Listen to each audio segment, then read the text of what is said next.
Yes? I need some work.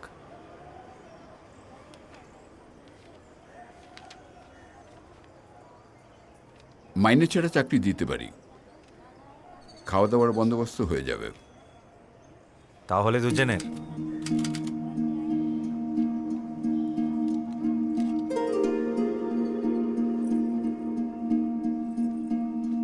O,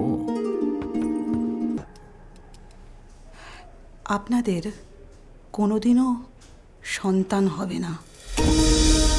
I am very sorry.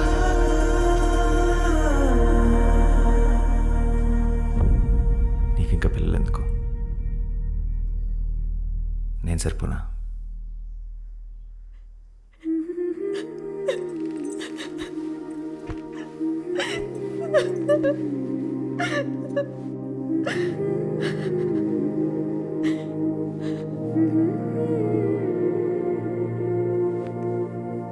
এটা type করো আর বাকিটা text compose করো, আমি দেখব। হ্যাঁ স্যার, হ্যাঁ, আমিও একটা লেখা লিখেছি যেটার ওপরে আপনি কাজ করছেন।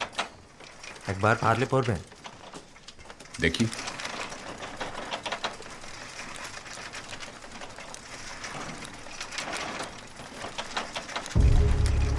এসব তুমি কি লিখেছো? তোমার মনে যা আসছে তাই লিখে দিলে?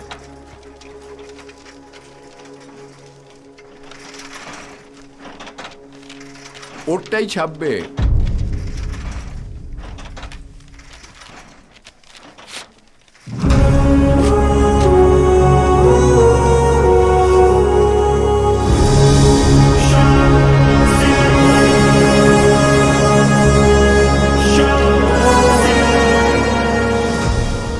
তুমি অনেক বড় লেখক হবে, আর তোমার এই প্রথম বইটা ছাপানোর পুরোপুরি দায়িত্ব আমি নিলাম।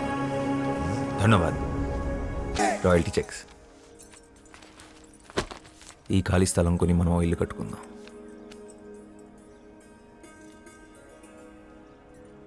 ఏమైంది రోసి? నా అదృష్టం కొద్దీ నువ్వు దొరికావు. నేను ఆ ఉచ్చు నుంచి బయటపడగలిగాను. అయినా ఒక్క గుడిలోనే 25 మంది దేవదాసీలుంటే దేశంలో ఎన్ని గుడులు ఉన్నాయి? ఎన్ని వేల మంది స్త్రీలు ఇంకా గుడి నీడల కింద పడి నలిగిపోతున్నారు. కానీ బయట ప్రపంచం వాళ్ళని గౌరవించదు కదా. వాళ్ళని చేరదీసేది ఎవరు? వాళ్ళ పిల్లల భవిష్యత్తుకు భరోసా ఎవరు?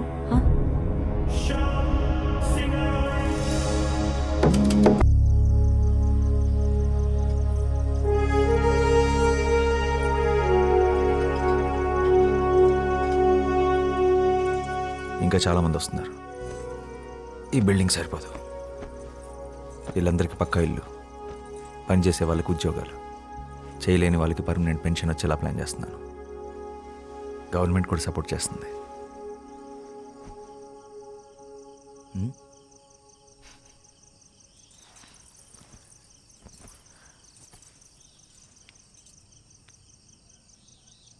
మనసులో ఏ చింత లేదు.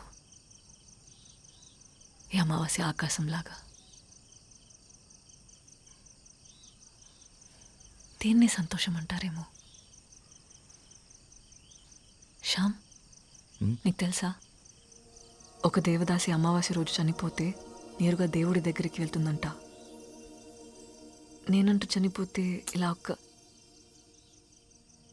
ఇలా ఒక అమావాస్య రోజు నీ ఒడిలో పడుకొని నిన్నే చూస్తూ మా మీద చిరునవ్వుతూ చనిపోవాలనుంది. అదే నా ఆఖరి కోరిక.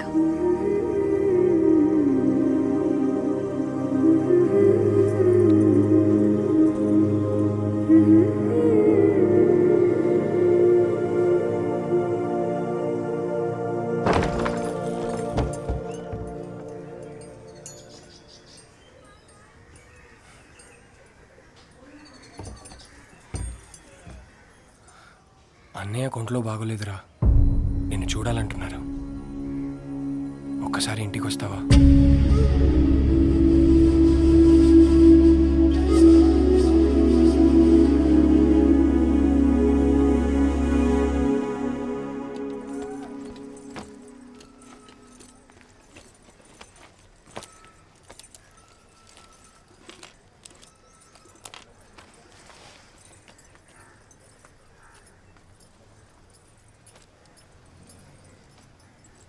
ఆ ఊరిని తలుచుకుంటేనే నాకు చాలా భయంగా ఉంది. అంత గొడవ జరిగిన తర్వాత నువ్వు మళ్ళీ ఆ ఊరికి వెళ్తున్నావంటే నా గుండె దడగా ఉంది. నువ్వు వెళ్ళొద్దు శ్యామ్. నా చిన్నప్పుడే అమ్మ నాన్న పోయారు. ఊహ తెలిసినప్పటి నుంచి అన్నయ్య నాకు తండ్రి. నేను వెళ్ళాలి రోసి. ఆ ఊరి మీద ఉన్న భయం నా కుటుంబం మీద ఉన్న ప్రేమను ఆపకూడదు.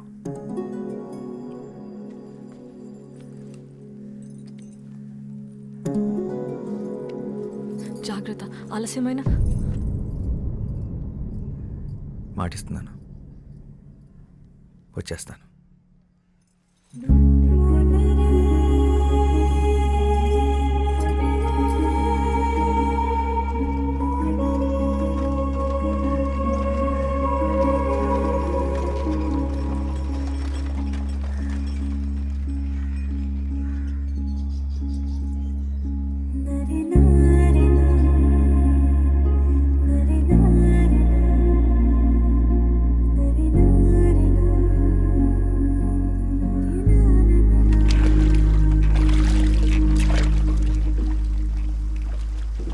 అన్నయ్యలకు తెలియకుండా నీ పుస్తకాలన్నీ చదువుతుంటాను.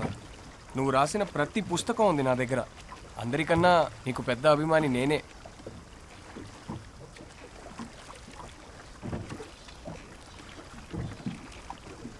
ఏం రాస్తున్నావురా? కొత్త కథ? ఒక చిన్న కథ ఇప్పుడే తట్టింది.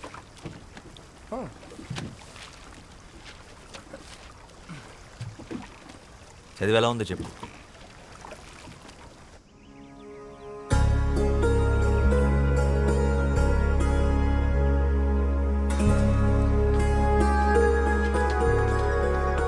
వదినా, శ్యాంబాబు వచ్చాడు. రండి రండి, అందరు రండి. ఏరా బాగున్నావా? బాగున్నా అన్నయ్య, నువ్వు ఎలా ఉన్నావు? బాగున్నాను. భోంచే. ఏయ్ భోజనం పెట్టండి. వెళ్ళు వెళ్ళు. నువ్వు బజార్కి వెళ్ళి కొబ్బరి బొండాలు తీసుకురా. రసగుల్లా కూడా తెస్తాను. కూర్చోబెట్టండి వాడిని.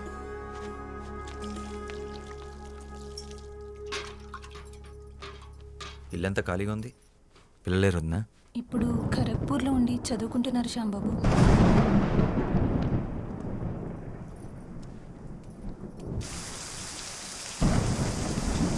ఎలా ఉన్నావు వద్దా?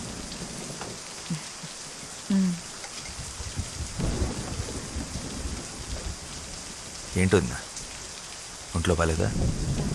అదేం లేదు, నువ్వు భోంచేశామా? కూర్చో కూర్చో. ఏయ్ నువ్వు లోపలికి వెళ్ళు.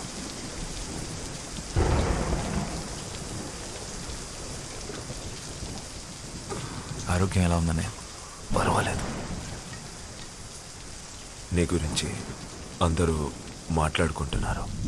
పేపర్లో కూడా నేను చదివాను. చాలా గొప్పవాడివి అయిపోయావు. నేను నీ పుస్తకాలు ఏవి చదవలేదు. నీ రాతలు ఎలాగూ నాకు నచ్చవు. ఏదేమైనా నువ్వు బాగుపడ్డావు, అది చాలు.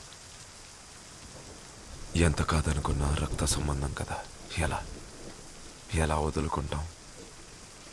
మన కులంలోనే ఓ మంచి సంబంధం చూశాను. ఓసారి చూసి పెళ్లి చేసుకో. ఆ సంఘ సేవేదో ఇక్కడి నుంచి కూడా చేసుకోవచ్చు.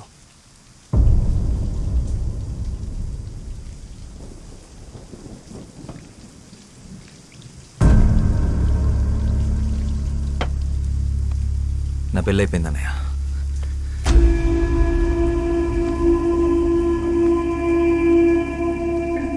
ఈ విషయం మాట్లాడటానికి పిలిపించుంటే నేను వచ్చిన పని అయిపోయింది. ఆ బజార్లంటే నీ ఇంటి కోడలుగా మేము ఎప్పటికీ ఒప్పుకోము. తను నా భార్య రోజీ సింగరాయ్. తన గురించి తప్పుగా ఇంకొక మాట మాట్లాడితే అన్నమని కూడా ఖబర్దార్.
చేసి వెళ్ళిపోతే నీకు తోడ పుట్టి నిన్ను పెంచిన పాపానికి ఈ ఊళ్ళో కుక్కల్ని చూసినట్టు చూస్తున్నారా?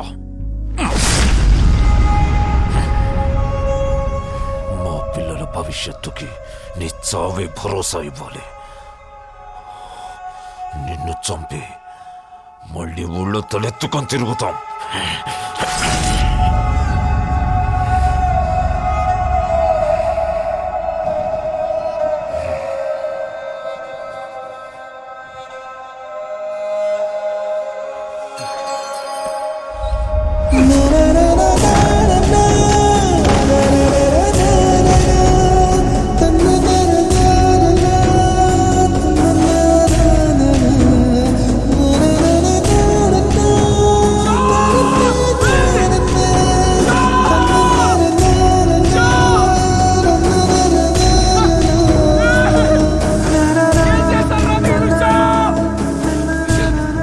వస్తానంతా నాకు మాటిచ్చాను కదా.